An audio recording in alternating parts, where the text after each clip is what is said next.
A very good evening to all brothers and sisters in the Dhamma. Today is the 7th May 2024, Tuesday class. So as usual, we will gather and have our pre-puja offering. Okay, let us rejoice. Let us compose our mind, develop the faith, Saddha, Virya, then mindfully we shall commence the puja chanting. Namo 本师释迦牟尼佛。南无本师释迦牟尼佛。南无本师释迦牟尼佛。南无观世音菩萨。南无观世音菩萨。南无观世音菩萨。南无阿弥陀佛。南无阿弥陀佛。南无阿弥陀佛。南无弥勒佛。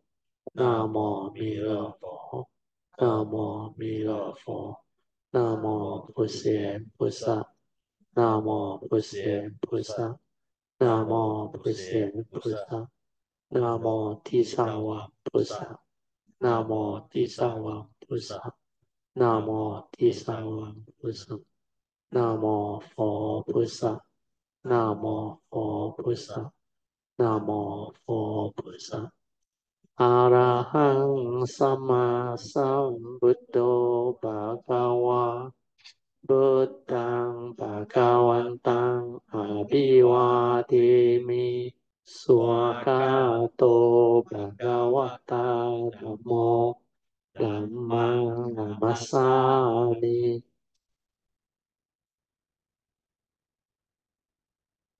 สุปฏิปันโนภะคะวะโตสาวกสังโฆสังฆังนามามิ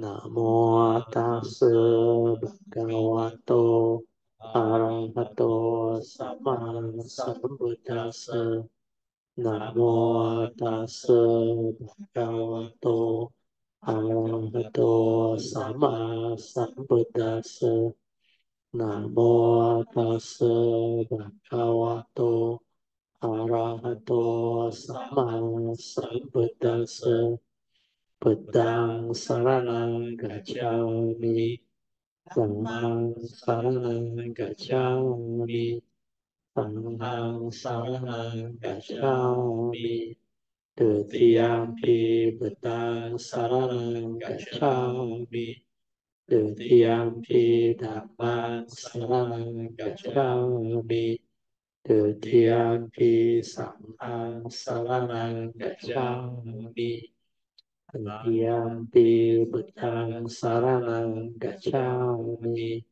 Tatiampi Dhammang Saranang Gacchami Tatiampi Sanghang Saranang Gacchami Panati Pata Veramani Sikkhapadang Samadhiyami Adinakanta Veramani Sikkhapadang Samadhiyami Amesu Miccacaram Veramani Sikkhapadang Samadhiyami Osawanta Veramani Sikkhapadang Samadhiyami Sura Meraya Majapahana Veramani Sikkhapadang Samadhiyami.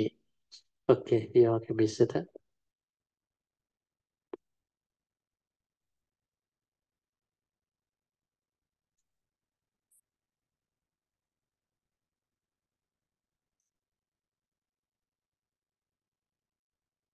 Turn to page 3 of the chanting book. We shall continue our chanting from Padipa Puja onwards. Ganna Sarapa Dipena Dipena Tamadang Sina Diloka Dipang Sambuddhang Pujayami Tamonoda Ganda Sambara Yutena Độc tê na han sukan thina Puja ye puja niyang tang Puja pacha namo taman Vanna thanta kuno petang Petang pasuma santati Puja yami mohitasa Siri ada sarorohe Emi tang sutsumi manena Punnena mittena cha Tumokang Milayati yata idang me Kayo tata yati vinasabhavam Adivase tuno bhakte Aniyam parikapitang Anukampang upadaya Patikan atumottama Adivase tuno bhante Pali parikapitang Anukampang upadaya Patikan atumottama Adivase tuno bhante Puja parikapitang Anukampang upadaya Atumuttama. Now we shall chant the Puja aspiration based on our understanding of the significance of all these Puja offerings. Significance of offering of light. May this offering of light to the Buddha brings forth the causes and conditions to illuminate our mind and help arise the needed clarity and understanding to dispel all darkness or ignorance therein. Significance of offering of water. May this offering of pure, clear, cool water lead us to the pure, clear Dhamma that cools and doses off the fires of all defilements within our mind. Significance of offering of incense. May our morality, virtue, and understanding shine forth far and wide, just like the fragrance of this incense, which we are offering to the Blessed One, who is perfect in wisdom and virtue. Significance of offering of fruits.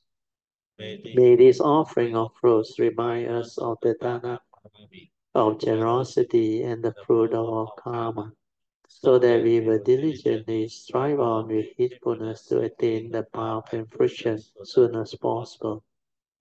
Significance of offering of flowers. May this constant offering of flowers to the Blessed One strengthen our faith and constantly remind us of the impermanence of this body, so that we will diligently and sincerely strive on to cultivate sila, samadhi, and panya, leading to ultimate liberation, the born-free nibbana. Making of all our aspiration. By the power of all these merits, born of these offerings, may our spiritual faculties of Saddha, Virya, Sati, Samadhi, and Panya be further strengthened until they become balance of powers, sharing and transfer of merits to all beings. May these merits be shared and transferred to all beings without exception, especially to those who have the condition and affinity to receive them. Sadhu, sadhu, sadhu. Okay, let us pay respect to Puja. Badang Puja, Dhammang Puja, Sanghang Puja. Okay, you can be seated as usual. We will off the light so that we can have our half an hour of awareness-based meditation. So remember, awareness-based meditation is to develop our inner awareness. So anyway, for those who may need instruction, I will read for you. Okay, this one is from this book, Path to Nibbana, where we did the Thursday class, the awareness-based meditation instruction dated 16 November 2023. So you all pay attention, then it will help you. Awareness-based meditation. As usual, we will have our half an hour of awareness-based meditation. We will turn on the light for you to proceed with your meditation. Just relax your body and mind and maintain some form of attention. So maintaining attention is very important. Attention means when you are attentive without thought, that is sati. So just relax body and mind.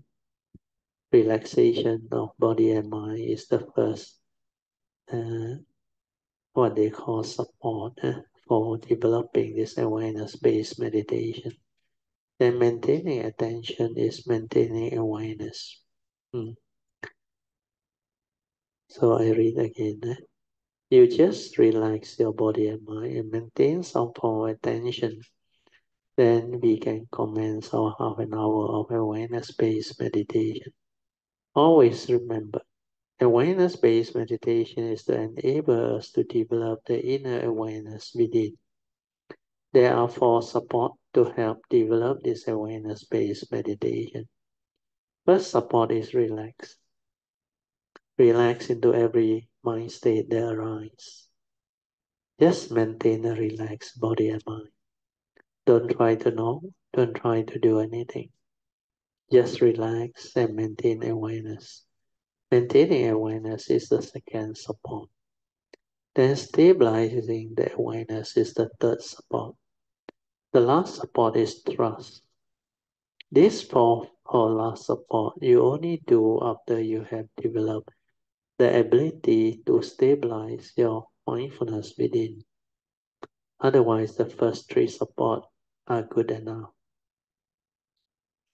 That is relax, maintaining awareness, and stabilizing the awareness.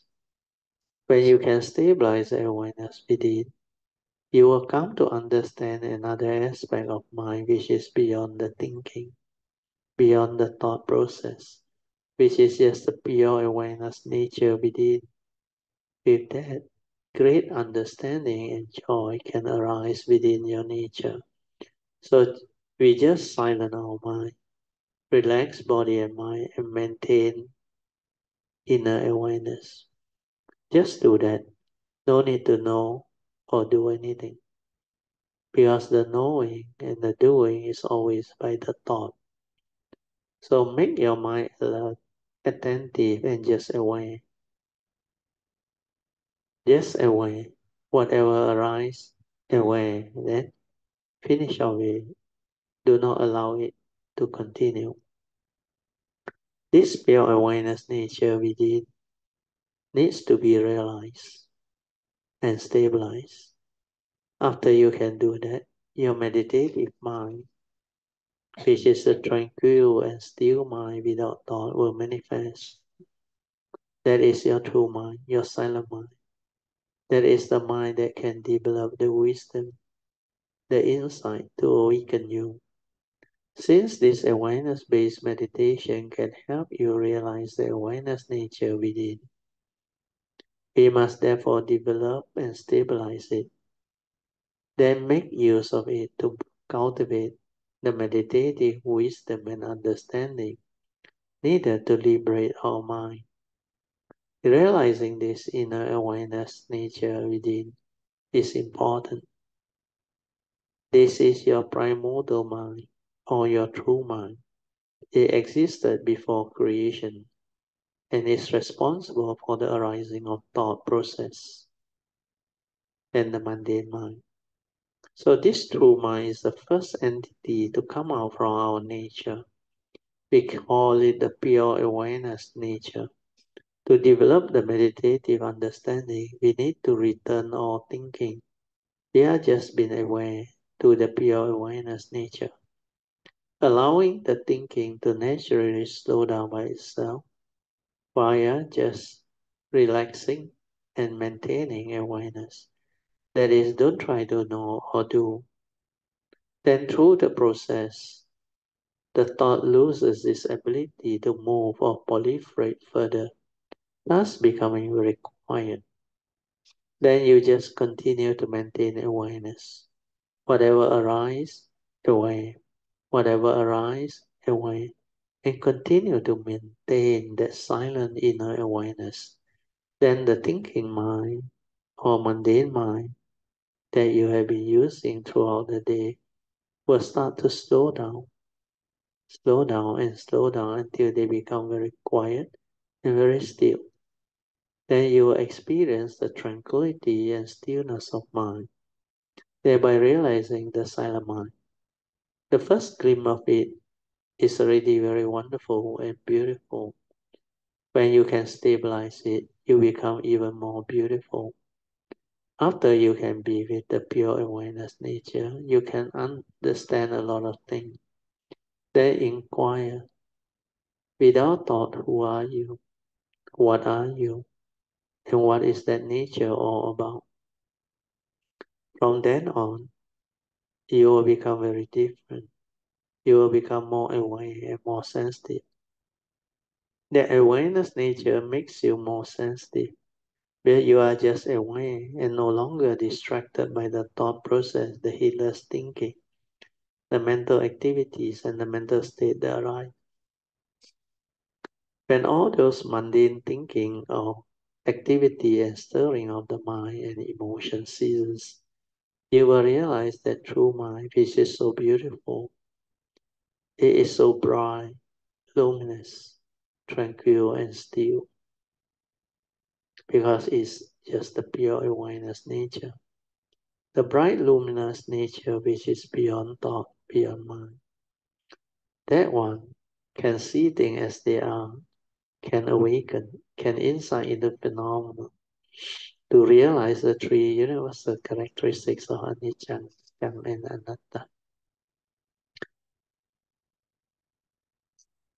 Okay, now I will set the alarm for 30 minutes for you to develop the awareness within, so that you can train yourself in this awareness-based meditation. For those of you who have the ability to stabilize their inner awareness, they can just silence their mind completely and stay at the heart area. Stabilize your awareness nature further. They are cultivating the fourth support of trust.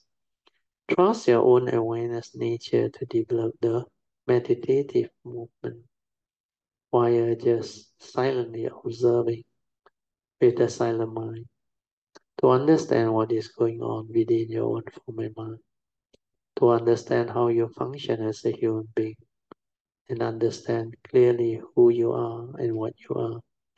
Developing all this understanding is what the awareness-based meditation is all about. Okay, I will now set that up so that you all can have your half an hour of awareness-based meditation. Okay. You all can slowly, mindfully come out of the meditation. Try to maintain whatever inner peace, inner calmness, and inner awareness that you have developed for as long as you can. Okay, now we turn to page 6 of the chanting book. We shall do the invocation to the Devas. Invocation to the Devas. In this universe, in their entirety, let the deities or Devas come here. Let them hear the good teachings of the King of Sages, which gives heaven and release, Nibbana. This is the time to listen to the teaching. This is the time to listen to the teaching. This is the time to listen to the teaching. Samanta Chakawalesu Atra Gachantu Devata Saddamang Muni Rajasa Sunantu Sakemokadang Dhamma savanan kalo ayang badanta. Dhamma savanan kalo ayang badanta. Dhamma savanan kalo ayang badanta. Namo tassa bhagavato arahato samma sambuddhassa. Namo tassa bhagavato arahato samma sambuddhassa. Namo tassa bhagavato arahato samma sambuddhassa. Iti peso bhagava arahang samma sambuddho. Vijja charana sampanno sugato lokavidu.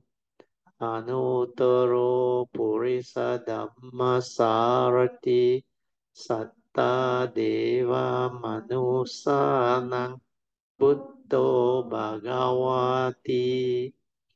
Swakato bhagavata dhammo sanditiko akaliko ehipaseko opanayiko pacatang veditabo vinohiti supatipano bhagavato sāvaka sangho.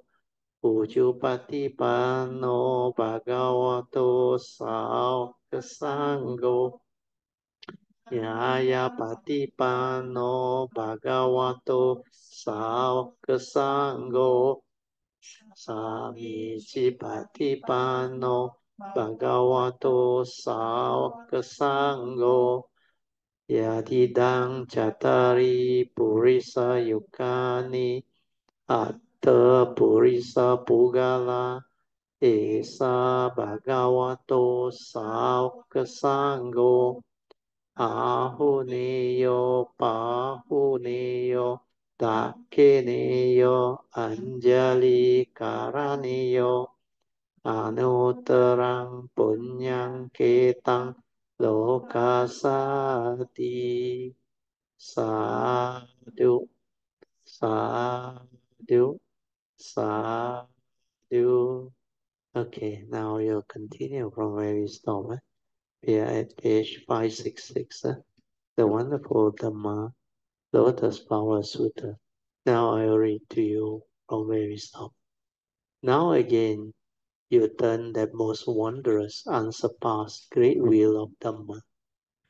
So this one is the Sutta part, the one in bold. Then the commentaries. Long ago, the Buddha taught the Four Noble Truths and the 12 links of Paticca Samuppada, or what we call the law of dependent origination. In the present assembly, he is about to teach this most wonderful Lotus Flower Sutra again. So this is the wonderful Dhamma Lotus Flower Sutra, 妙法蓮華經. So the commentary asks, what is it? It is the wonderful Dhamma Lotus Flower Sutra, the king of all Dhamma. It is supreme. There is nothing superior to the wonderful Dhamma Lotus Flower Sutra. In this sutra, the Buddha taught ultimate wisdom for seeking the provisional wisdom. Here the meaning is, initially at the Theravada tradition level, Sakyamuni Buddha actually shared and expounded the preliminary teaching or provisional teaching. And these provisional teachings are very important, like I always explain. It is like the base of Dhamma, the foundation. You need this base to move on. So like building a building, you need to have a good ground, a good foundation. So the foundation part is actually the preliminary teaching. And the essence of the Buddha's teaching is actually the Four Noble Truths and its three turning, and that we have gone through. Because of his great enlightenment, his unique perfection and wisdom, virtue, and perfection or cultivation, he was able to summarize all of his understanding into just four noble truths. And these are not ordinary, unique, ultimate truths. They are noble truths because when you understand this noble truth, you become noble ones or enlightened ones. Noble ones in the time of the Buddha, he called them the Aryas. The Aryas are the noble ones. Aryas are the Pali translation. So these noble ones, they are beings that are very noble in all aspects of their life. They are very noble in their understanding of life because they understand this Four Noble Truths and its three turning. And this is the essence of the Buddha's teaching, where it can summarize to us all of life, both the mundane and supramundane. That's why I call it the secret of life. So you want to understand life, you want to understand how to develop the wisdom to live life, then you need to realize this Four Noble Truths or awaken to it. And once you awaken to it, you not only know the secret of life, you can understand life completely. Where it summarizes to us all of life existence, both the mundane and supramundane. That is the uniqueness of it.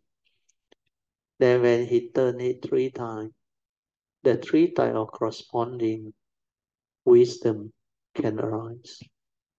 The first turning is listening. During the time of the Buddha, what is available is just listening. But now our society and civilization has evolved. We are more fortunate. Apart from listening, we can also read about it because there is writing now. Yeah.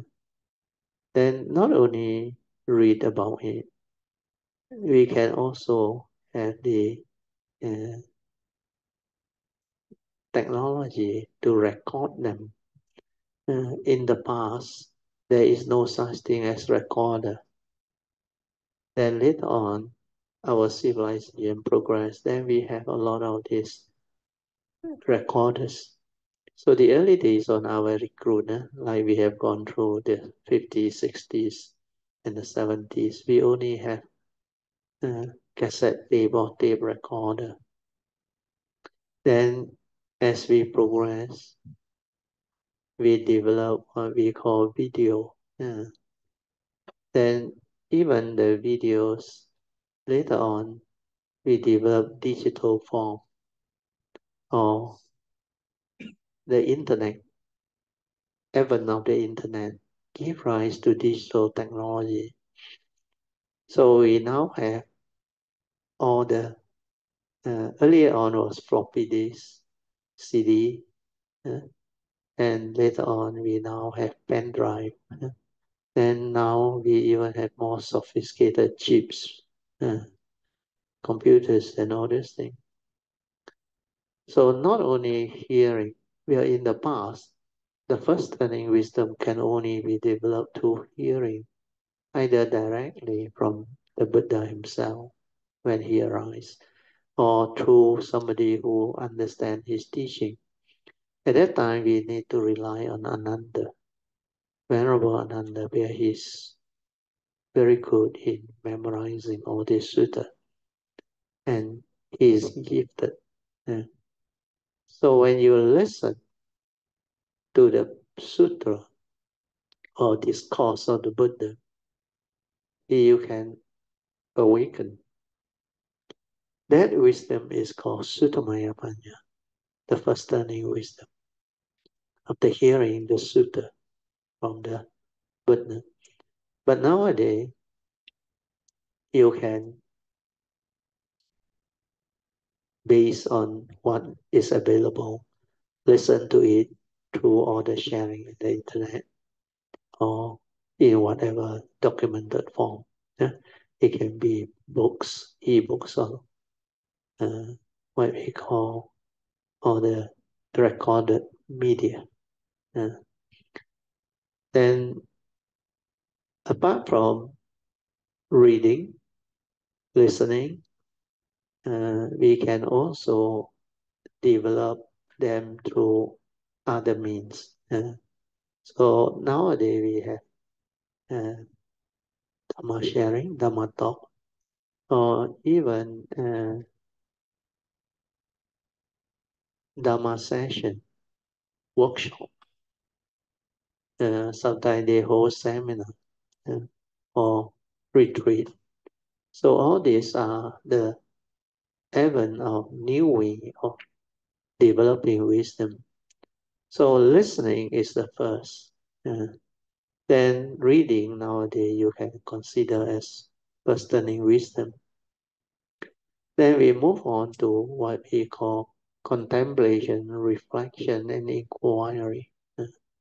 But there is also one type which is getting popular is Dhamma discussion, Dhamma sharing, where we can share and discuss all this topic through Q&A or inquiry, contemplation, reflection.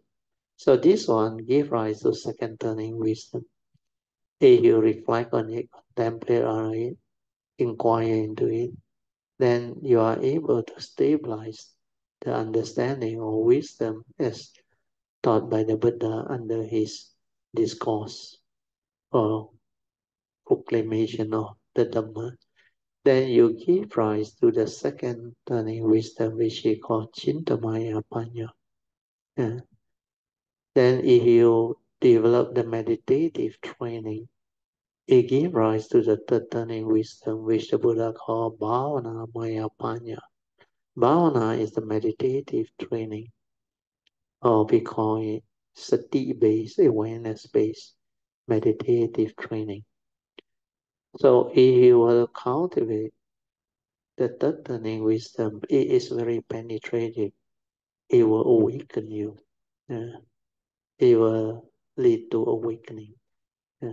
So this Four Noble Truths, three turning, the preliminary teaching is for you to develop the understanding of the teaching to awaken to what we call the sainthood way, leading all the way from Sotapanaship to Sakadagami, Anagami, and finally Arhantaship. So this is why the preliminary teaching is very extraordinary at that time. But later on, as the sasana progress, the Buddha's teaching progress, then it starts to evolve. Then later on, the supreme vehicle teachings come about.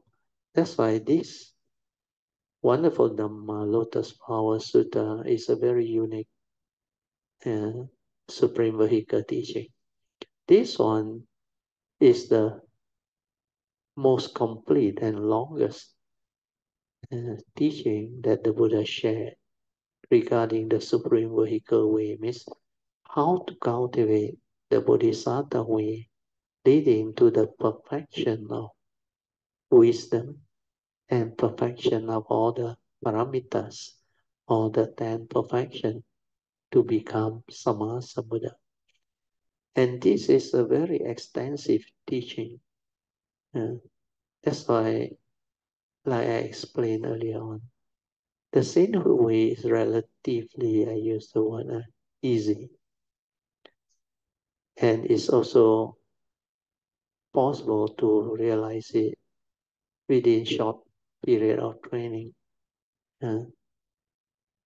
Some of the cultivators, they can do it quite fast. During the Buddha's time, you heard of many becoming Arahant or enlightened beings upon hearing the sutta, especially the fire summon.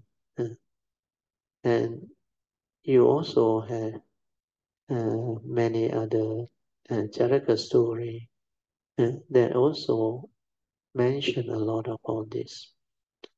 So the sainthood way, you only need to stabilize your awareness, your sati, your mindfulness within.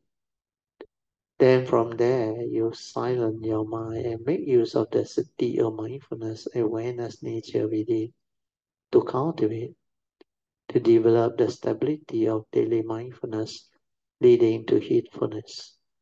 Means train your mind to be mindful and stabilize it to be ever mindful. Then use it to cultivate the meditation as taught by the Buddha, which is constantly meditative.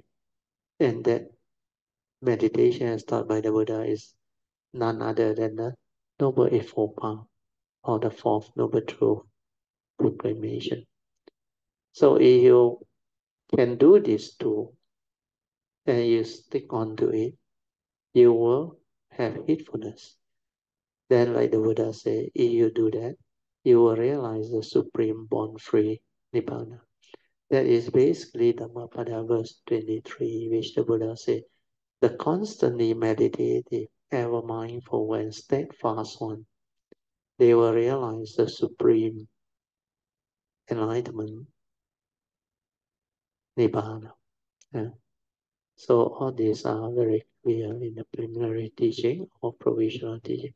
But when it comes to the Bodhisattva way, you have to go beyond the sainthood way. You have to not only stabilize the awareness nature, you have to locate the gateway to that nature. When you locate the gateway, then a lot of things will happen. Then the internal movement or transformation, that is the one that paved the way for a lot of things to happen. And the possibility of fulfilling your four basic vows of the Bodhisattva leading to supreme enlightenment, Sammasambuddhahood, become possible. But it may take a long time.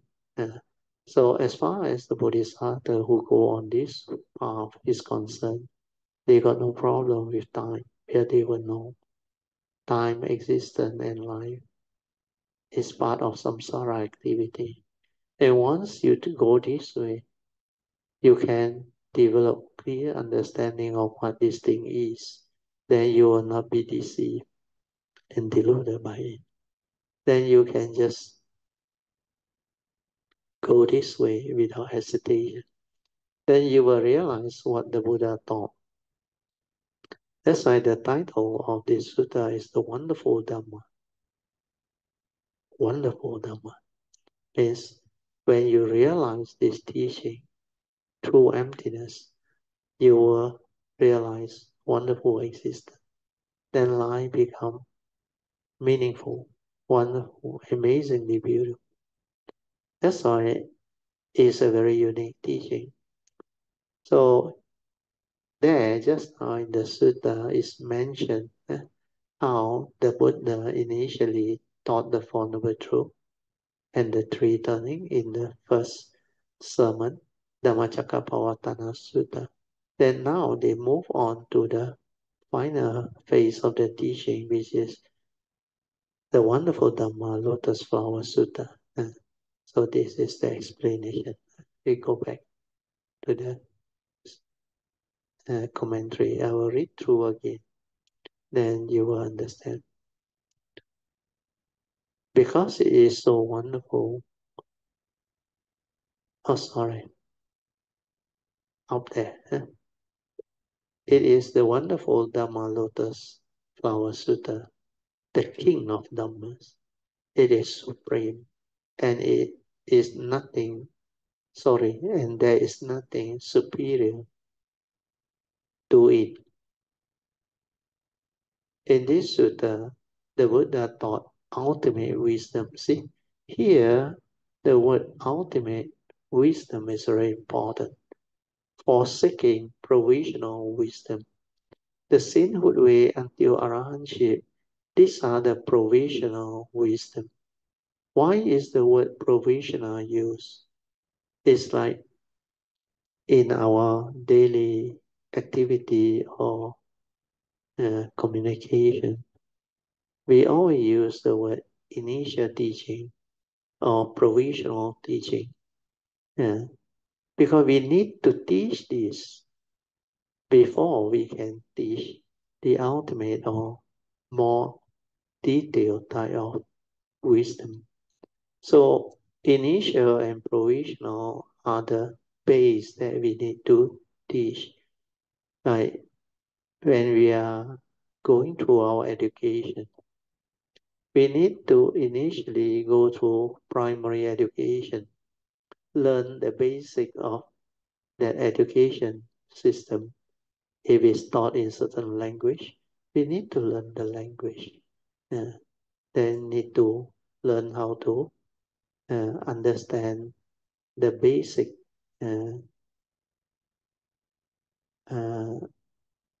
alphabet. For English is the alphabet A to Z. Then we also need to know the 5 vowels that enable us to form words.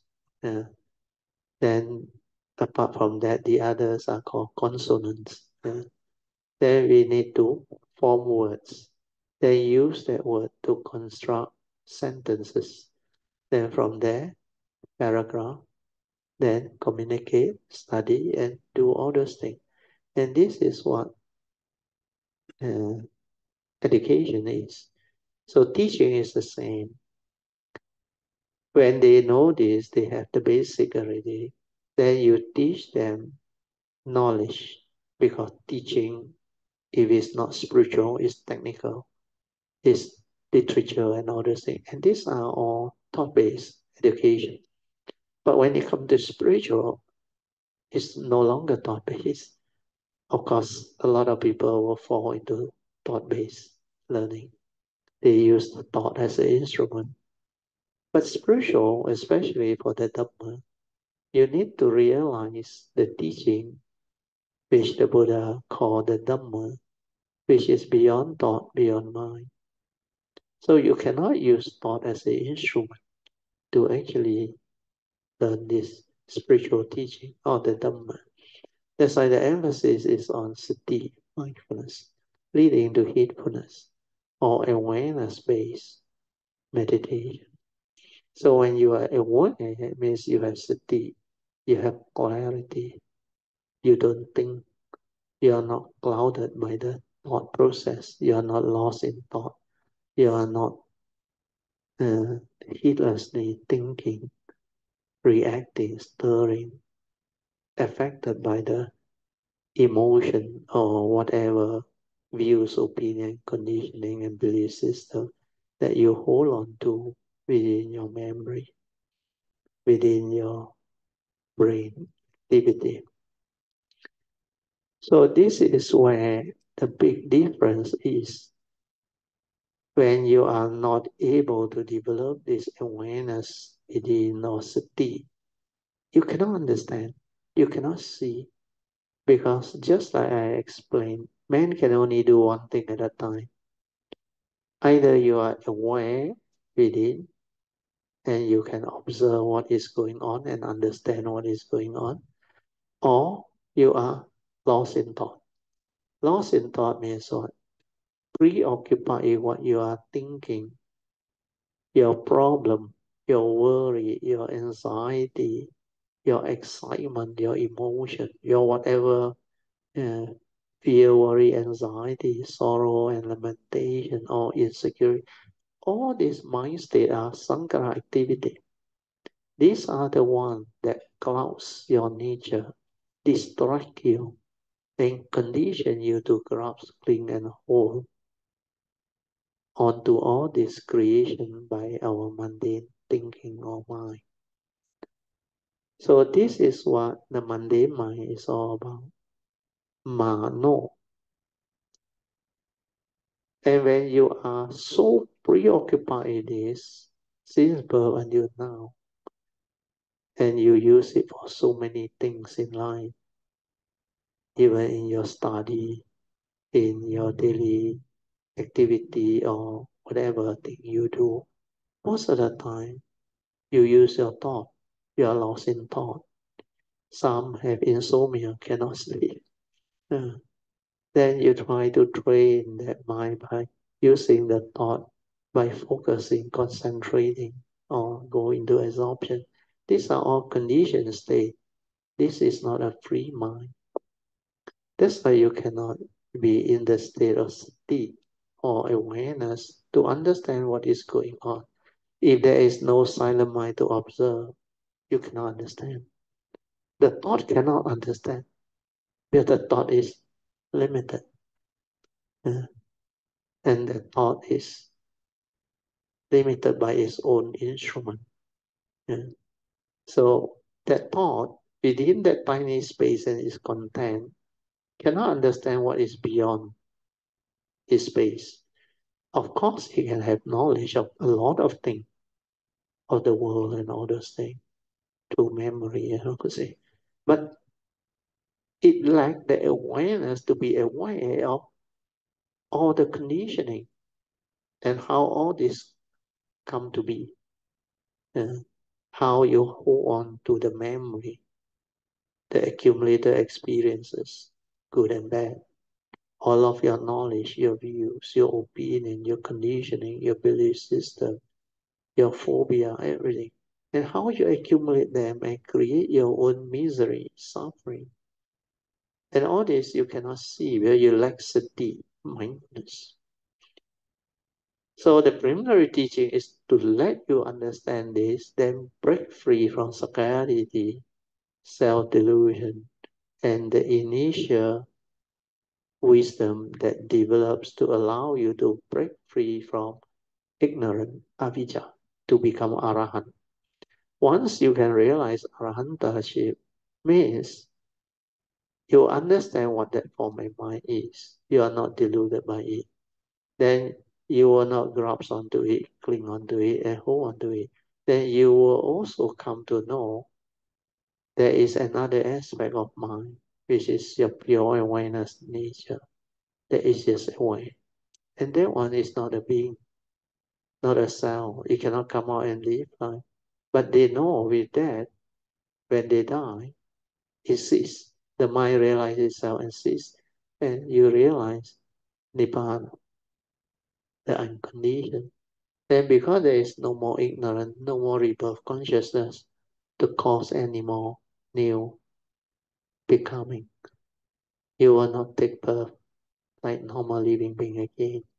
That's why the beauty of the Dhamma is it is so beautiful, so amazingly clear in the teaching, and it's so extensive. It covers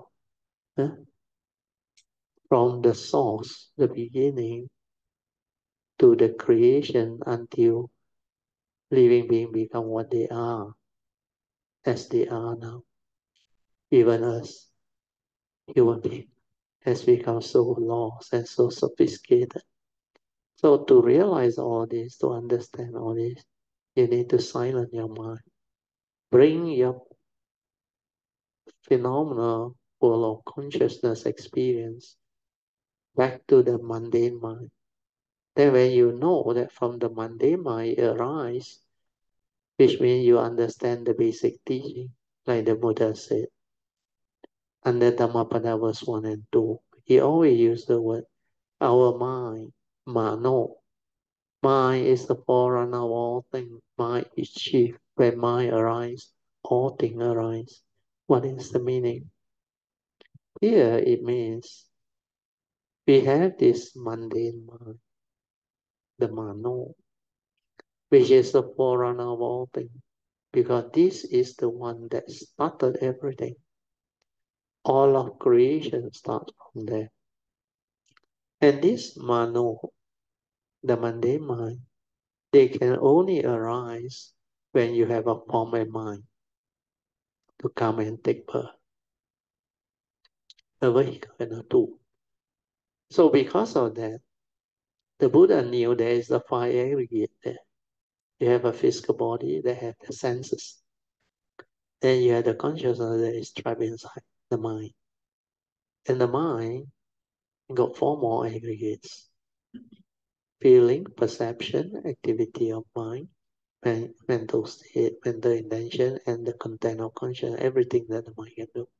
And the mind is also capable of being conscious of what we see, what we hear, what we smell, what we taste, what we tactily feel and think. And through this mindfulness, we can observe and understand clearly how we function as a human being through our senses. Without our senses, there can be no life. What is life? To have life means to be able to be conscious of what we see, what we hear, what we smell, what we taste, what we tactily feel and think. These are the six centers that can give rise to a respective six types of sense door consciousness that allow us to know the world, to interact with the world, to experience the world.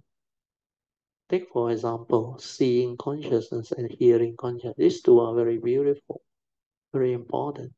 As I said, the beauty of life, we can experience the amazing beauty of sight and sound. So sight and sound is really an amazing gift. And there is so much beauty in life when you can experience the pristine beauty and wonders of existence. All of phenomena within our existence, we can only come to know them through our consciousness. That's it. That's why without the senses, without the mundane mind making contact, senses cannot trigger our consciousness. But because we have that, that's why it triggers. Yeah? And this is how the mundane mind, through consciousness, created the phenomenal world of consciousness. And the Buddha say our five aggregate, he gave analogy. The first aggregate, the physical form or the mental form, is it? It's like our foam. When you wash clothing or what, the soap foam appear very solid, but over time, it is actually foam. The wind blow, gone, no more. Yeah. Then feeling is like a bubble, pop, gone. We are feeling, you feel it moment to moment. It arises and it passes away. Yeah. Then perception is like a mirage, like in the desert. From far, the mirage create the false perception, like there is a no water or lake or oasis, but you go near, it's not there. In fact, all of our mental perception is like that. It's just an image, but we thought it's real. That's not. We translate it into things that we see, we hear, we smell, we taste, and we can experience it. It's like very real, like within our this house of mind. Yeah? You open your eye, all this color, shape, and form within, even this table, my voice, the mic, the TV screen, everything, and also whatever flooring or aircon or lighting that you see, they are like very real. You can really touch them, very solid. Yeah. But do you know how you know them? You know them through perception. It's just an image in your brain, literally inverted. But you cannot see because you lack mindfulness. That's why with mindfulness you can see the unreality of all this creation manifested by mind through consciousness. So all this is what sati is all about, mindfulness is all about. Otherwise, you'll be holding on to a lot of knowledge, concept, idea. Then all the words that arise through the mundane creation. And through words, concept, idea, the mundane mind divide and create disagreement, conflict, war, duality, problems. That's why our world becomes so chaotic. There's so much problem, so much issue. If your human mind is all using thought, mundane thinking, via knowledge in the guise of, they don't use the word wisdom.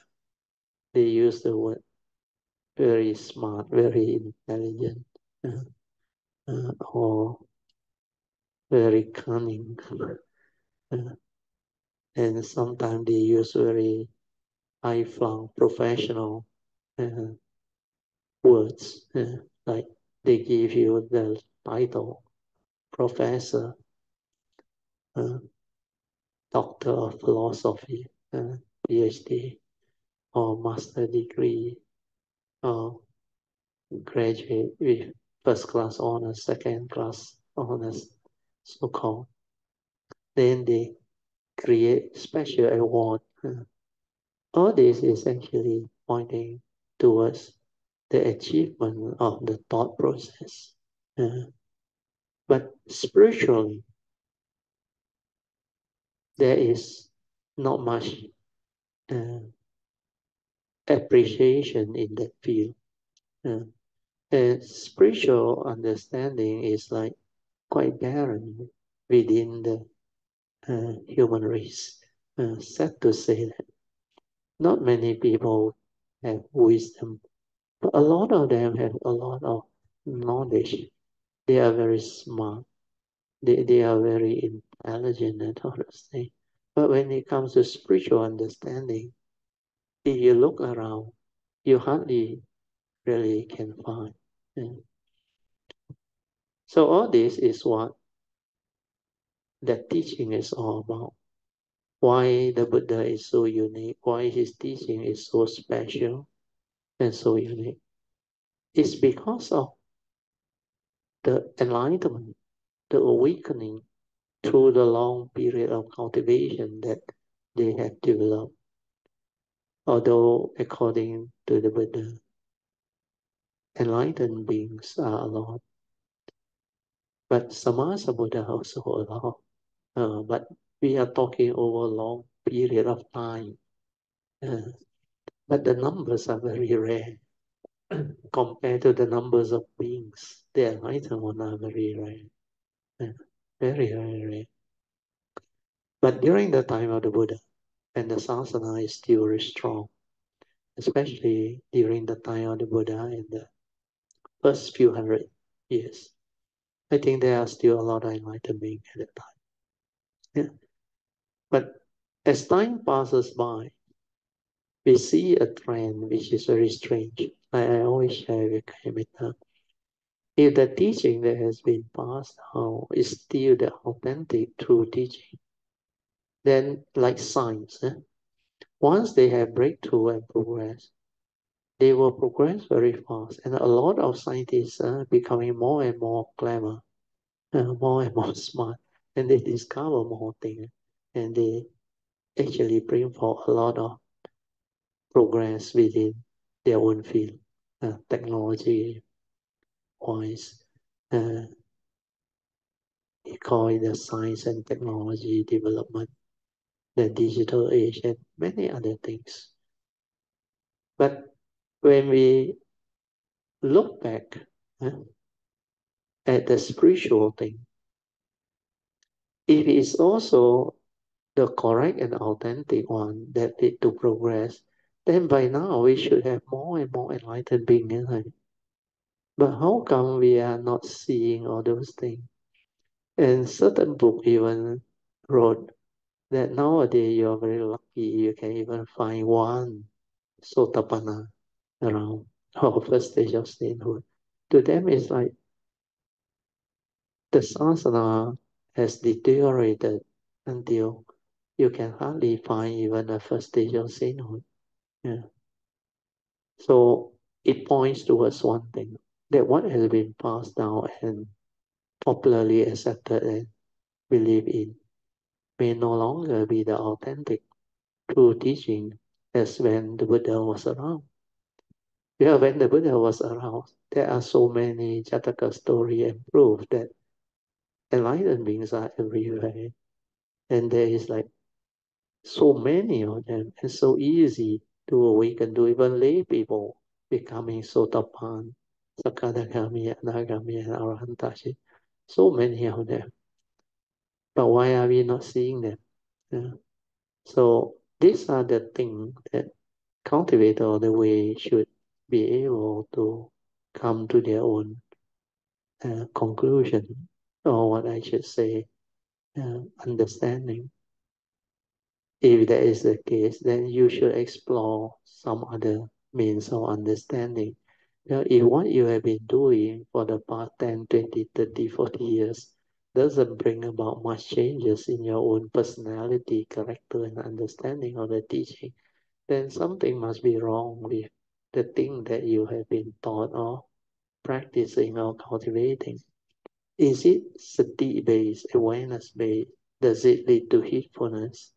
If it's not, then very obvious, according to the sutta, like the Buddha said after he's passing away, look towards the sutta, he said, and the Vinaya means the Patimokkha, the monk's precepts or nun's precept, and the teaching or the sutta, the discourse of the Buddha or answer.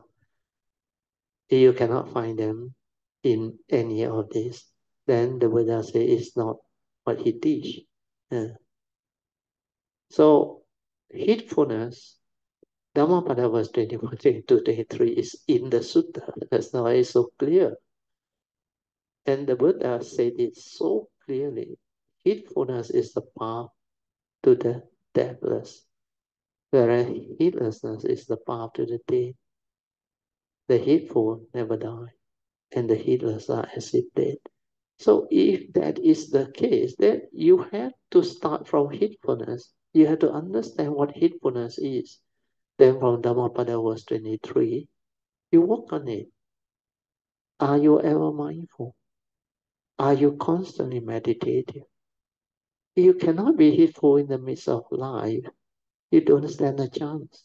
That's why I always say stability of mindfulness leading to heedfulness is very important. Without heedfulness, if you cannot have the stability of daily mindfulness leading to ability to be heedful in the midst of life, you are as if dead. You are like the Buddha said, the heedless are as if dead. Spiritually, you don't stand a chance. That's why the whole training work on the sati, the mindfulness, stabilize it, and use it to cultivate the daily mindfulness, leading to the direct seeing, the awakening, and all these things. Okay, we go back to the sutta. Okay, I'll read on. The next part of the sutta says, because this Dhamma is deep and recondite. You know what is the meaning of this recondite? How many of you know the meaning? Xin Hao, can you check? Yeah. Google. What is it? I think it's like something very rare, seldom spoken of. Recondite. What is the meaning? Definition. Little known, correct? Very deep. So now you got the Mandarin translation. Yeah. It's something like very difficult to comprehend and seldom understood. That's why the Dhamma is deep and recondite.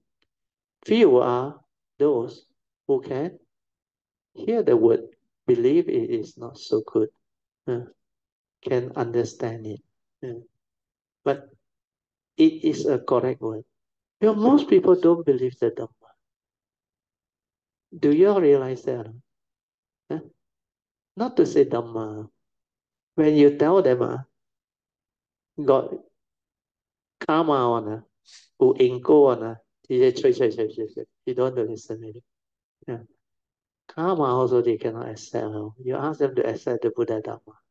You say, hey, no you, hey, no me. Everything not real. Then they turn around and ask you, that your money give to me. Because when you don't understand, you have all this type of thought-based knowledge. That's why that one can make you deluded. Then it can trap you. You get yourself more and more entangled. So here the word, the Dhamma is deep and recondite, is very true. Few are those who can understand it or believe it. So unless you have affinity with the Triple Gem, chances are you will not be interested in the Dhamma. And you're not interested, chances are you cannot understand. And most people, not until they get into trouble, they won't look for religion or solution. Then when they get into trouble, anything you tell them also, they say, yeah, I will believe, I will follow. And that's how they get themselves entangled more and more. 临时抱佛脚, like the Mandarin saying, I have to learn that phrase. It's last minute only. You want to learn the Dhamma and all those things. And hope for the best, the blessing. Actually, the world is not like that. So here I'll read through the commentary first, then I'll explain further. So according to Hsuan's commentary, he said the Dhamma of the wonderful Dhamma, Lotus Flower Sutta, is extremely profound and most wonderful. Very true, the word. Extremely profound, this sutta. Means the whole sutta that share and teach you about the cultivation of the Bodhisattva way, the supreme vehicle teaching, is extremely profound and most wonderful. Very few can believe in this wonderful Dhamma, Lotus Flower Sutta, but it is so wonderful. Most people do not have the wisdom to understand why it's so amazingly wonderful. Unable to understand it, they disbelieve it. That's why Hsuan also got it right. For example, over 1,000 years ago in China, there were flying machines. When the Yellow Emperor was battling with Hsuan, there were already flying machines. That one I think cut off your head. I don't know what already fate here or. The Yellow Emperor also invented the compass. Hsu once released a toxic fog that impaired the imperial troops' vision in the battle. But with his invention, the compass, the Yellow Emperor could tell the four directions. However, if you had told someone 1,000 years ago that in the future there will be aeroplanes flying in the sky before telling them rockets, nobody would believe you. Impossible, they will say. Like we all heard, iron bird can fly. The moment they hear this iron or metal, it's so heavy, so nobody believes unless you know physics, physicists, because we are engineers, we study this aerodynamic all those things, then Bernoulli's principle and all those things. Then we know how to create the upthrust and lift it up and make it fly. So heavy, yet can fly. That's why science and technology, engineering, they are beautiful. They would have said, how could people sit in an aeroplane and fly in the sky? Absurd. They would not have believed you. Why would they doubt you? Because it would have sounded too fanciful, not fanciful, fantastic. Before Columbus discovered America, suppose you have gone around and say, I know there's a continent called America. I know where it is. It is rich with gold and other resources. It is the best. It has everything. Nobody would have believed you. Ultimately, did it exist or not? It did. But for the most part, people would not have believed it. if they have been told about it. No one believed its existence until it was discovered by Columbus. It did not spring out from nowhere, but people could not believe it until after it was discovered.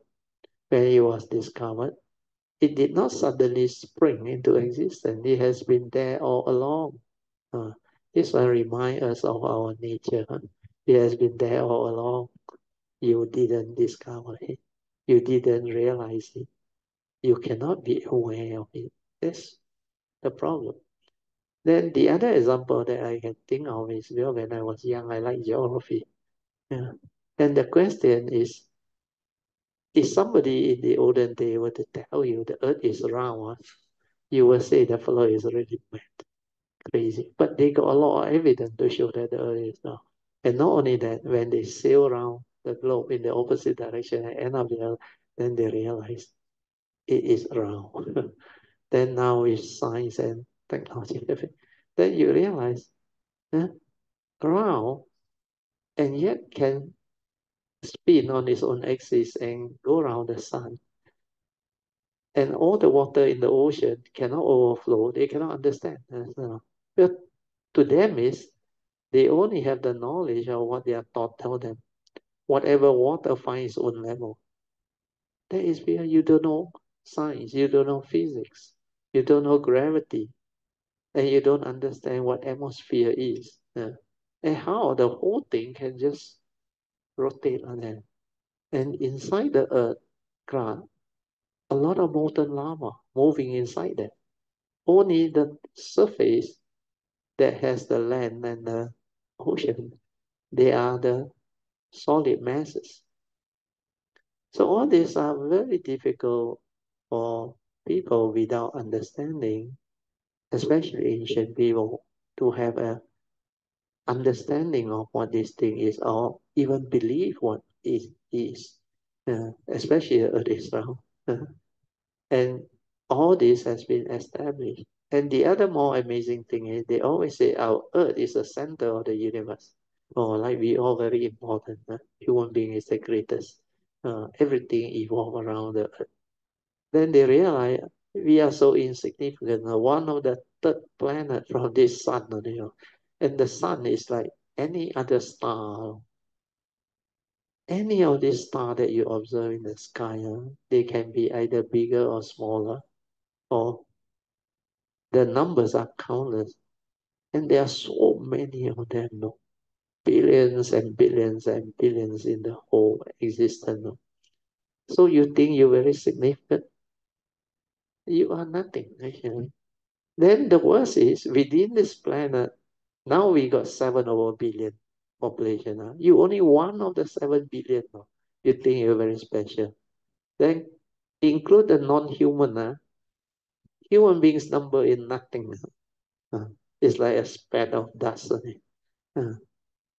So all this is the scale to which your mundane thinking cannot comprehend. You need wisdom, you need awareness. You need that type of understanding to understand the cosmos, the universe, and all those things. Okay, we go on to the sutta. We read a bit more than I try to finish this. The wonderful Dhamma Lotus Sutra say that everyone can become a Buddha. All living beings can become Buddhas in the future. Hardly anyone believes it. How can I become a Buddha? It's ridiculous to think that all living beings can become Buddha. Most people simply cannot believe it. Can human beings become Buddha? If not, then how did Sakyamuni Buddha realize Buddhahood? Sakyamuni Buddha was also a human being. We too are humans. However, we have not cultivated as vigorously as Sakyamuni Buddha. And so we have not yet become Buddhas. If we had undertaken the same ascetic practices as Sakyamuni Buddha, we would have become Buddha already. We haven't. Why haven't we become Buddhas? Because we have been lazy and have not cultivated the whole same path. Oh, wholesome, one word. Diligently. They have not cultivated the wholesome, one word, sorry. Path, diligently. Why did Sakyamuni Buddha become a Buddha? Sakyamuni Buddha became a Buddha where he diligently cultivated the perfection of the whole path. There is no other ingenious way to do so, to do it. It's like traveling. You want to go somewhere, you have to start walking, or else you take a car, or a bus, a train, or a plane.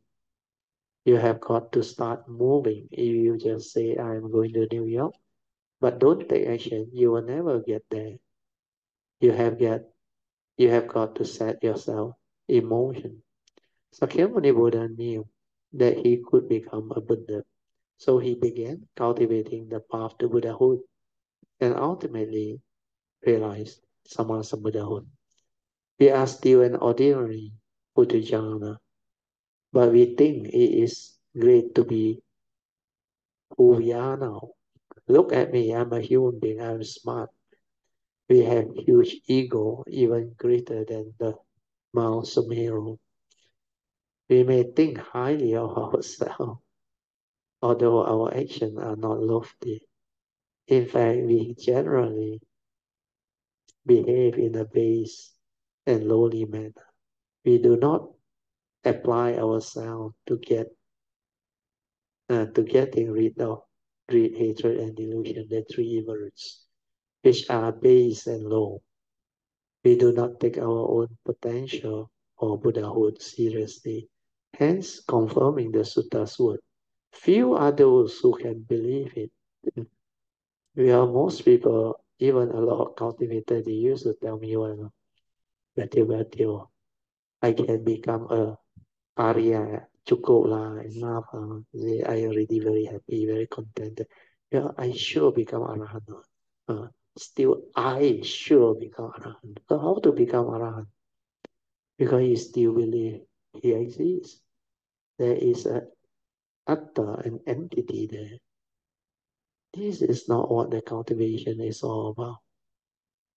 So all this understanding, as you progress along the path of Dhamma, you develop clear understanding that the form and mind is not you, not a permanent, unchanging entity where you can cling on to, hold on to, and grasp onto, and believe that it is you.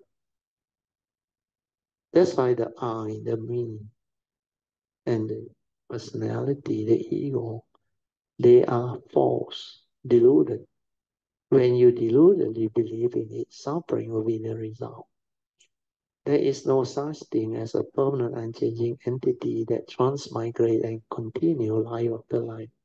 No such thing. Because we live in an existential world, conditioned world, where everything is dependent, originating, condition, arising, causal phenomena. That's why the form and mind is just a karmically conditioned form and mind, and it's just like any other phenomenon, karmically conditioned out from our karmic nature to come. That's how living being comes to be. Human beings come to be. And with this understanding, you will not be deluded anymore. But this understanding is not a knowledge. You cannot read and believe you know. Cannot. You need to awaken to it. You need to develop the training of the mind to be aware. Then through that silence, the deep stability of awareness, you suddenly realize it, awaken to it. Awaken to the universal characteristics of all phenomena. That everything within the conditioned world are conditioned Dhamma. They exhibit the universal characteristics of anicca, dukkha, anatta. Then from there, you liberate your mind, transcend birth and death. Then you continue with the cultivation and the perfection. And this is what the supreme vehicle teaching is, the Buddha Dharma, which is so beautiful, so wonderful.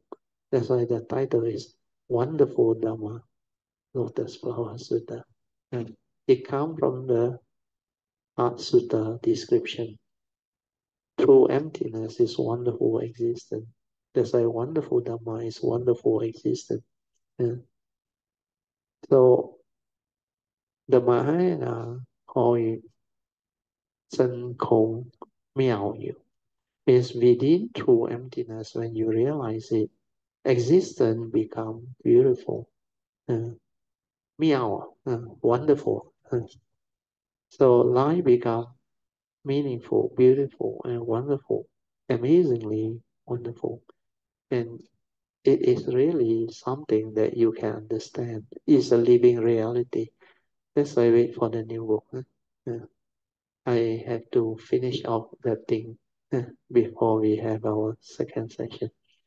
The new book, hopefully, after China Dreamer, we can get it out. Yes, Bertil has done his part. Now I'm checking through. And once I check through, I think by the next 2 days or so, I will tell him it's okay. Then he can start print for me the first hard copy before we check through and send it to the printer. Yeah. So I would like to take the opportunity here to thank all those who have helped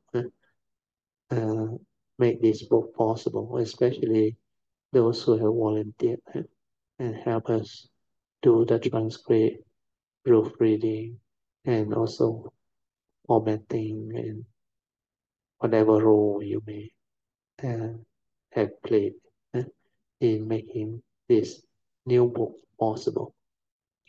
The new book is very special, also very unique. Once it come out, you read through, you will understand, you will develop a lot of joy. Well, that book, the title is Ultimate Realization or Enlightenment to Transcend Life. It's based on my unique code 105. And that book, we have done it out quite well. When you receive the book, hopefully you can appreciate and see for yourself whether it's really unique or not. Where a lot of thought has been put into, and also a lot of input from Kayamita. Even those who work on the cover itself took them quite a while to evolve it. Of course, the content, everything is so beautiful. And the English has been improved a lot. You read through, you will know. Now the awareness-based nature or awareness-based meditation is like very easy to understand. Even for cultivators all the way who are not serious, when they read, because the English now is so clear, it's like they get interested in some of it. It's so easy. Actually, based on what is being described out now, the English has made it so interesting that anybody who shows some slight interest in understanding this, they will have the understanding that this is easy to do, not difficult. Like what I mentioned last time, when you understand, it's very easy. When you don't understand, it can be very, very tough and very difficult. Why? We are thought-based and awareness-based our world. And now the awareness base has been explained until it's like crystal clear. That thing inside, nobody dare to describe it and explain it, what that thing is. Last time they leave that word as mystery. Why? Because they use the word Buddha nature, Nibbana. All this is so abstract, like condition. So how can people understand what these words are? That's why now we have all this done up, hopefully. The new book, together with our earlier book, The Path to Nibbana. You read these two, you will have a lot of understanding. And these two are very unique because they come from unique code.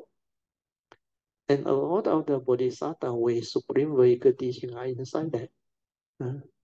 And the coming book is most complete. I describe a lot of things there. So hopefully it can benefit more and more Kaya meters and even cultivators of the way. And put forth the causes and conditions for more cultivator of the way to awaken, to develop this understanding. Okay, so we will stop here. I will mark this page. Okay, we are on page 567. Okay, now is second session. Meditation reporting followed by Q&A. Good evening, Brother Dio, Mrs. Dio, and all Kayana Mita. 大家晚上好。Brother Dio，我要 share 我的一个小小的经历。那个是我在星期六上2个星期六，我要去我的 farm 之前的一个就是，you know like 我很早的就起来了，因为我6点我就要去我的 farm，但是我4点多就起来了。So 那还有1个小时，那我就打开我的书橱。我就拿了楞严经出来看。傻的。当我读到那个 page 12的时候，就是它里面的一些内容，就触了我的心一下。傻的。就是它就是大意是说，众生因为就是每天就是不把那个真心就在那个妄想里面，所以一直的轮回，一直的在什么转来转去，对，他就触了我一下，感觉上好像有点想哭，但是然后我又继续在念的。然后念到大概46 page 46，这样我就停了，因为大概已经6点，然后我就去我的farm。但是我回来的时候我很累，大概3、4点，然后我就躺下去，so called lying down and then at the same time resting。对。So 然后过了大概1个小时，我就 aware 到我就是整个 observation，就是说大意是这样，它就是从我的 awareness observation，然后到我感觉到有一堆很像红色的东西，然后我的 mundane mind 要去抓，然后那个很痛苦的那个感觉，然后就抓又抓不到。那当我要真正一扑下去的时候，然后你就是已经出来你的 consciousness，你就是原来是来你跳出来的时候，你就是来一个空这样，对，来一个 very shocking，就是你很吃惊的哇。我又没有做什么，其实，然后我就时间到，我要准备去吃饭，然后我就该做什么就吃饭啊，然后就 continue 我的 activity。但是到晚上，它自然而然的就去那个 reflection 就出来，然后就是说，我就明白，我突然明白到好像就是说，他从那个 awareness，然后 manifest whatever 那个我们的 mundane mind 出来的时候啊，其实全部是那个唯心所造的一个 image，就是一个 bubble pop，对，它就是那出来的刹那就好像一个 bubble pop 这样罢了，然后你就觉得就好像生灭这样的，它好像是没有每一个念头就是升起来了就灭掉 ，then you follow by another one，它不停的在那边不是说转变啊，the thought process continue because of that conditioning from the memory, the views, opinion, the mundane activity. That's why this habitual flow, I call it the flow, not easy to root out. Not until your wisdom become very stable, then your understanding is also there. Then that nature that has the wisdom and the understanding He can just laugh at it, or just silent and allow it to be. Then you understand a lot of things, like what Alicia saw inside there. Try to hold a crowd. But the mundane my activity is like that. But then when you come out of it, you suddenly realize that it's just like the illusionary conscious moment, just moment to moment, it arises and pass away, arise and pass. And these are all what we call conscious moment of life. As I in the new book, I wrote that the three period of time, past, present, and the future. Which of them is the reality? So as we all know, the past is already gone, so can never be the reality. It's already the past. Future has yet to come, also not a reality, because future is something hasn't happened, so not a reality. So the only reality in life is the present moment, where everything arises and passes away. But how stable is the present moment? The moment we talk about it, that moment is already gone. That's why split second is the and gone. Split second. And moment to moment, life passes by. And yet, that is the only reality, So how real can life be? Because the present moment awareness is just that moment to moment to moment. If you are aware, silent, you can be aware of what is happening. That's why those in sati can see this very clearly. That's why I can explain to you the four circle formation. How from the mundane mind you project and created the illusionary world through consciousness. Because the Buddha described consciousness as a magician. Magician means like an illusionist, create illusion for you to see. And this illusion comes from our senses, the consciousness that we create through contact. And the brain and the memory is the content of consciousness that we input.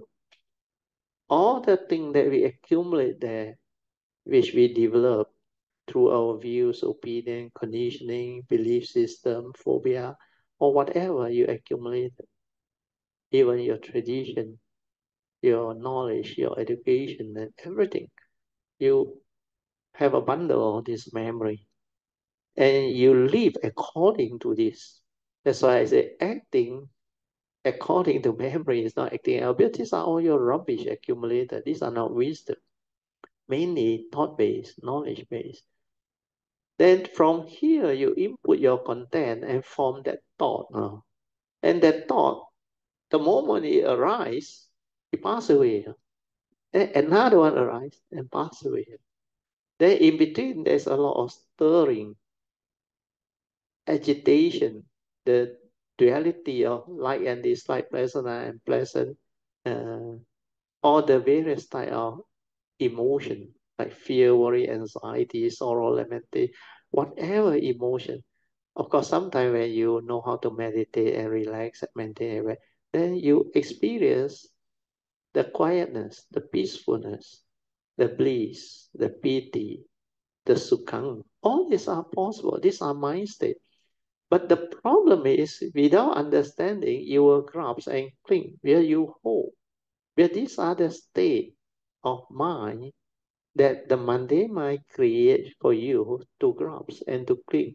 And most people like to cling on to happy feeling, pleasant feeling, nice feeling, like song earlier described in the last book. When we cling on to good meditation, we will also have problems because most people don't like bad meditation. They want to experience beautiful mind states and they hold, they cling. But what you need to understand is when you completely silence your mind and develop the inner awareness, you can see it very clearly. The present moment, although it's the highest in life, is so unstable, so transient. And it come and it go, it come and it's the only reality. So how real can life be? That's why you know everything is not what living being think. Empty nature existence. Yeah, everything is dependent originating, condition arising, causal phenomena. Like my teacher Ajahn said, mighty nature ruling by, following nature's law. And its operation can only be seen by the true cultivator or the way that is aware, mindful, silent. And that one can see clearly. That's why they will awaken to the universal characteristic. And they will develop the wisdom to break free from the sakkayaditthi or self-delusion. Then they can awaken to the universal characteristics of anicca, dukkha, and anatta. And all this is what enlightenment is all about. When you awaken, you're no longer deluded, no more suffering.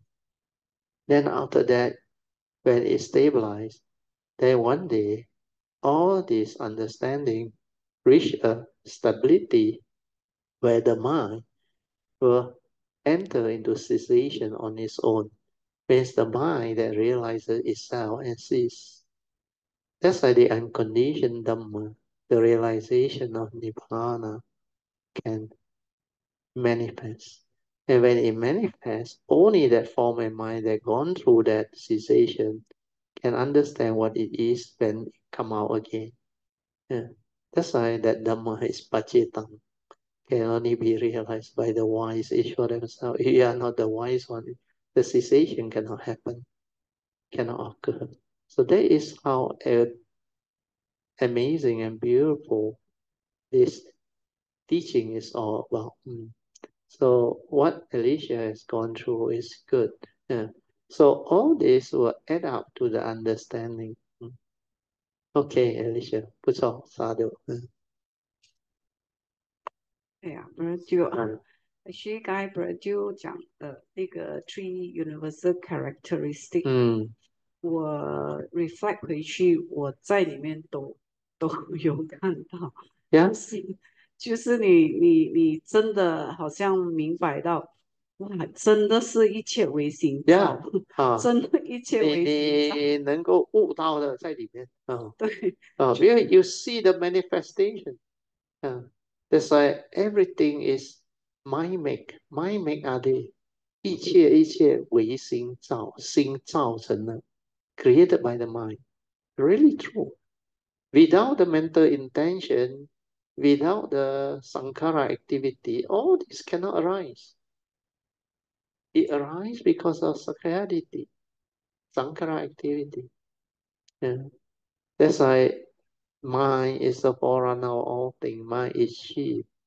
And when mind arises, all things arise. That's why everything is mind make. Mind make are there. 一切唯心造 the Mandarin translation. 心造成的。So all this creation come about through the thought process that has the mental intention, like Brother Song last time shared. He said it's the mental intention that go in that decide the significance of that thought, whether it's wholesome or unwholesome, or whether it's a pure thought or a deluded thought. So all these are Dhamma that can be realized and understood by the cultivator of the way. Good, Alicia. 你 continue. 还有就是这个 Surangama Sutta 真的很好， very 因为 powerful. 它是针对那个虚幻的一个 Sutta。对，我也没有想到，因为我只读了那个一点点，然后我是讲是因为当下我在读这个 Sutta 的时候，我会念南无楞严会上佛菩萨。哇，沙丢。然后我念了3次，然后我把自己的麦silent下来，我才 continue， 因为那个 sutta 前面他有教我们怎样的去念这个 sutta， 就是楞严咒。对，你要进了你的就是身口意，然后才去念。所以他给了我很大的 faith， 因为这个楞严咒真的非常好。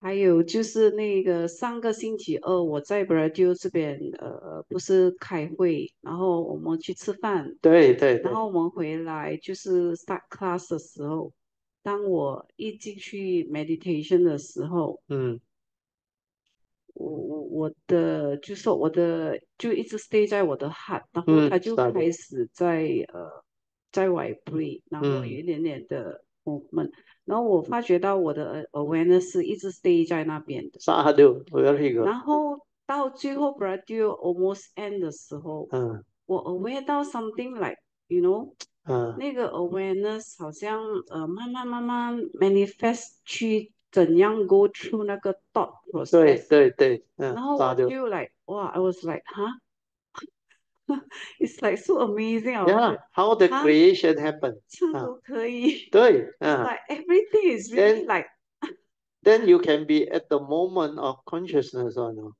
When 那个 consciousness 现起来了 then the moment of input of content before it go in you can be aware you know, and you know what content is going in the more. Then how after that normal without this understanding or those things, without this mindfulness and wisdom, the mind will stir and react and do all sorts of funny things. Then it like move very fast on. They cannot follow. But for us, it's like slow motion. Like you want to stay at the moment of contact. It stay there or no, it doesn't move. That's why we call it the non-grasping aggregate. Then the feeling become like non-grasping. No like, no dislike. It's just like that. Then that whole movement of the five aggregate, you can be there at any one time you decide.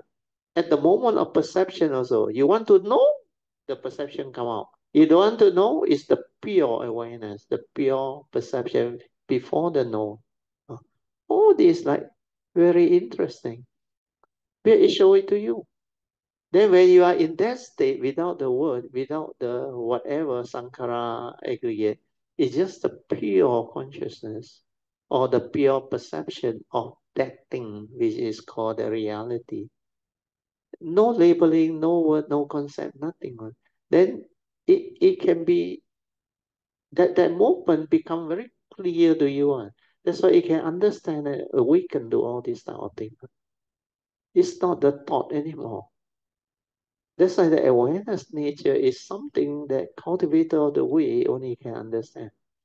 But that thing is so much more deeper than the mundane thought process. The mundane thought process is really very gross, and I call it gross is because it's like in Hokkien, you call very cholo. You know what it's cholo?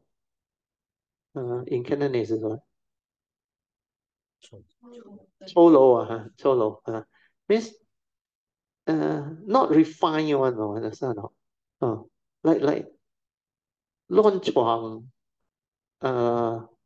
like simply do thing one, based on the views, opinion, condition, they just move like that one, and they can become emotional, fearful, worry, anxiety. So all this mind state keep on haunting them one, no. Whereas the other one that is in the state of heedfulness, all these things no more there. That's why your mind is clear. That true mind, that silent mind, that clarity is different. That's why it's not lost in thought. That any movement, it know. Any activity, it know. That's why it's specific phenomenal awareness. It's with the awareness. Then if it wants to arise, the perception to live life, to like explain thing or share or what, then it will do. It can do. Because this one has become different, non-grasping. The mundane mind no more.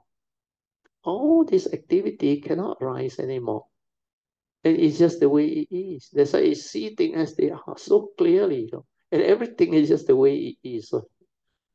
That's why later on when Alicia, they are watching and some of the other cultivators, even some they will understand what I meant.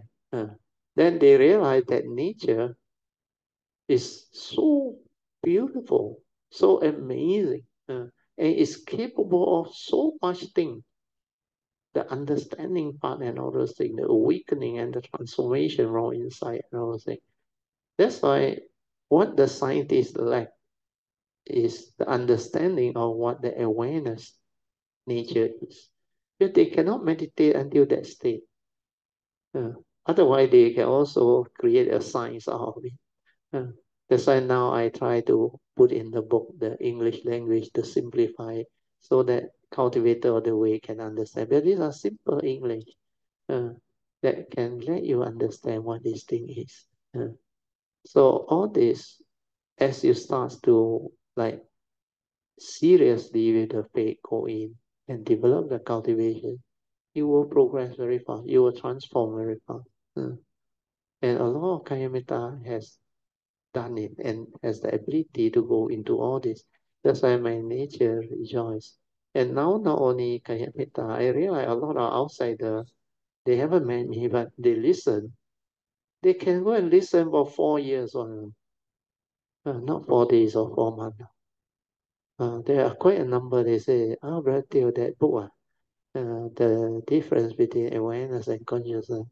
He said, yeah, I read that book already, or I heard that, I saw the video. And the video was 2019, coming to 5 years.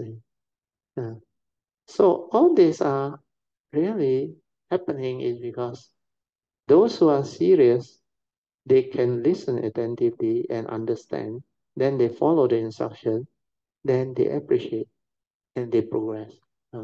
Then they keep on listening. Just like what song did every time. Listen. Then last time Alicia also said, coaching they all in video. A lot of them. When you become dead serious with the faith and understanding, all this can happen because the faith is the one that drives the virya. Then after that, the sati all they will fall into place. Then the silent mind and the stability of it. And from there, a lot of things will continue to manifest and happen. Then the progress will come. So all this, you must have the spiritual faculty, starting with faith. Then the virya will develop. Then you become serious. Then you cultivate non-stop throughout the day. Daily mindfulness.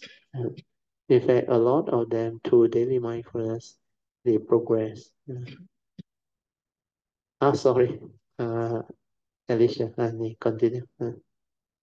Yeah, brother, 是 daily mindfulness 对。其实我最近忽然发现，当我读那个 whatever 文件的时候，我的 mind 是很 direct 的，很 clear 的在 read 和 be like 做 reading 啊，还是什么，还是我在我的 kaya nupasana 都会很清晰，而且 most of the time 就是你的头脑里面会好像一片空白这样，对，就没有思想，就偶尔想起要什么要去做什么的时候，好像你一刹那那个 moment 一过你就想不起了的。对，because it's not in the memory, because it's non-grasping. 要有那个因缘法，它才现出来。对，那有一个因缘，它又你刚才应该要做什么，这样就跳出来。That's why you recollect, then you will recall how you come to that moment. 所以有时候我会问你们 ，Why did I come to this topic? It's because when I share that things straight direct from my nature, it's not from the memory. Not from the memory, I cannot recall. Then when I cannot recall, doesn't mean that I don't know. That's why I ask you, how did I come to the word how did I come to here is the condition that I need from you. Then the moment you mention that word, then I will recall already. But that was the condition that allowed me to continue that sharing to that point. That's why when you share without the memory, it becomes very different. It is either you know or you don't know. Because the Dhamma is like that, like I told you in Chan. But this is not a knowledge. You cannot remember and store in the brain and then try to retrieve it and share and teach. It's not like that. That's why yoniso manasikara, wisdom at the moment of attention, manasikara is attention. This wisdom is either you have it or you don't have it. You don't have it means it cannot come out and prompt you. But you have it, like 广清老和尚 say, 什么是开悟? What is enlightenment? Yeah. Sometimes the thing that happened already, that form a mind that go through the enlightenment process, he still doesn't know that that is the awakening and the enlightenment. Yeah. But when he encounter a situation, that understanding manifests and he know what to do. That is wisdom, is it? 那才是智慧. That's why it's not from memory, not from knowledge. It's the understanding. When you encounter a situation, you just understand. No more delusion, nothing. There is no fear, nothing. No panic, nothing. You just look at the thing. And thing is just the way it is. You understand. Oh, that is the one that has the awakening and the wisdom. So it's very different. Good. Sadhu.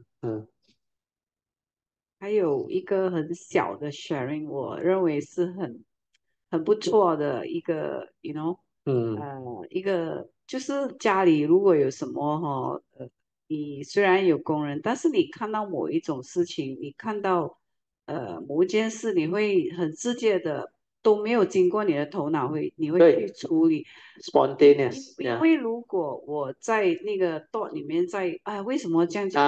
那对就是 suffering 了，对我而言。because you go and weigh, you go and weigh, or Krishnamurti call it what? Measure or compare. You go and weigh whether you should do or you should not do. Means trying to make a choice and all. But the spontaneous one is different or not. You just go and help out and do whatever that you need to do. Like sometimes certain thing drop down. You will go and pick it up one. You no need to go and call the maid or what. You will clear it up. Unless it is evolving like broken glasses or what, then you also know how to get the thing. Then if you have a maid, you can call the maid come slowly, wear the shoe, everything, then clear it. Not an issue at all. Where there is clarity, there is understanding, and you don't panic one. It happened already one. No point getting angry and go and shout and blame people. No point. You need to resolve it. If there is a reality. That's why she will go through all this and develop all the deeper understanding of life. 沙柳很好。有 Brad 刚才有讲到，我们在这个世界上，我们其实是很微妙、很微小的。对在我的学习佛法的过程里面，我经常都会就是一直在 remind 我自己，我一定要把我自己就是说越小就越好。其实因为这个是锻炼我们要去把我们的傲慢心啊，对，把我们的所谓的自我心啊，全部都慢慢的一点一点的去把它抹掉。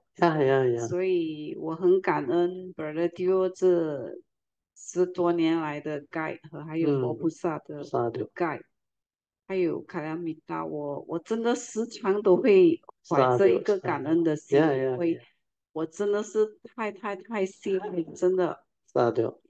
因为没有佛法，我根本不能走出来。对。我也根本不能就是活得这么坦然和自在。这个就是我今晚上的一点点的分享，感恩大家，阿弥陀佛。Let's rejoice. Sadhu. Very good. Very good sharing tonight. So hopefully all this can give rise to better understanding and faith for Ayamita and cultivator of the way to develop more and more faith towards the cultivation. then develop the progress fast. Very good, sadhu. Anybody else want to add anything? Good evening, Brother Teo, Mrs. Teo, and fellow Kayamitas, brother and sister in the Dharma. In due essence of time, I just want to have a quick one. And express my gratitude and thank you to Brother Teo. It's been 6 years I have been talking for 6 years. So time passed really fast. Yeah, very fast. But this time is actually very fruitful. Very fruitful. From the very beginning when I attended, I didn't really understand a lot of things. At that time. But I just continue, determine, come whenever I can. And especially the recording. It really helped. Because due to work. So I listen it when I'm driving. In the jam. Or at home. So it has helped me to understand a lot of things. Sadhu. Introduction to the Dharma. Which is the medicine. The medicine. Medicine. The noble truth. So that's what I feel like saying. Sharing. Thank you very much. Sadhu. Let us rejoice. Sadhu. Very good. Okay, exactly 10:30. We can end. Let us share merits. Then we have the closing puja and we end. Akasata Chil Bhumata Devanaga Mahintika Punyantang Anamoditwa Chirang Rakantu Loka Sasana Ittavata Chamehi Sampadan Punya Sampadan Sabbe Deva Anumodantu Sabba Sampati Siddhya Idang me nyatinang hotu sukita hontu nyatayo. Idang me nyatinang hotu sukita hontu nyatayo. Idang me nyasinang hotu sukita hontu nyatayo. Devo asatakalina sasa sampati hetu cha. Pito bhavatu loko cha raja bhavatu dhammiko imina punyang kamena mame bala samakamo satang samakamo hotu yawa nivana patiya sadhu sadhu sadhu. Okay, you all can now pay respect mindfully to Lord Buddha, Kuan Yin Bodhisattva, and all the worthy ones. Then we shall end the whole Zoom session. Thank you so much. Sadhu.